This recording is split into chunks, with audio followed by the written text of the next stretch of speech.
மட்டும் அடிச்சு விடுறேன். யூடியூப்ல பாத்தீங்கன்னா இந்த வீடியோ கீழே ஷேர்னு ஒரு பட்டன் இருக்கு. அதை நீங்க யாருக்காவது ஒரு 3 பேருக்கு ஷேர் பண்ணி விடுங்க மனசு பிடிச்சவங்களுக்கு. அந்த 3 பேர்ல யாராவது ஒருத்தர் கூட கண்டிப்பா உங்களுக்கு கல்யாணம் ஆகும். இந்த வீடியோ ஒரு 4 பேருக்கு காட்டு பிடிச்சவங்களுக்கு. அந்த 3 பேர்ல யாராவது ஒருத்தர் கூட கண்டிப்பா உங்களுக்கு கல்யாணம் ஆகும். இந்த வீடியோ ஒரு 4 பேருக்கு காட்டுங்கடா அப்படின்றது எப்படியெல்லாம் சொல்ல வேண்டியதா இருக்கு. சார் இந்த வீட்டுல பெட்ரூம் எங்க இருக்கு?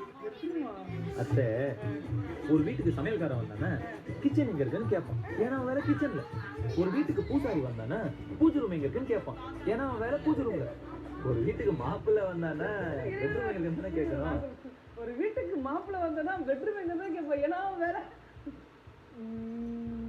ரூம்ல. அவன் வேற பெட்ரூம்ல தானே. கரெக்ட் தான், வேற லெவல் மாப்பிள்ளை. அந்த பையன் பாத்தீங்கன்னா மாப்பிள்ளைக்கு வந்து பெட்ரூம்ல தானே வேலை அப்படின்னு சொல்லும்போது இந்த பொண்ணுக்கு எவ்வளவு குஷியா இருக்கு பாருங்களேன். ஒரு வீட்டுக்கு மாப்பிள்ளை வந்தானே பெட்ரூம் எங்க இருக்குன்னு கேட்கணும், அவன் வேற பெட்ரூம்ல தானே. ஐயோ ஐயோ. அழகான மஞ்சள்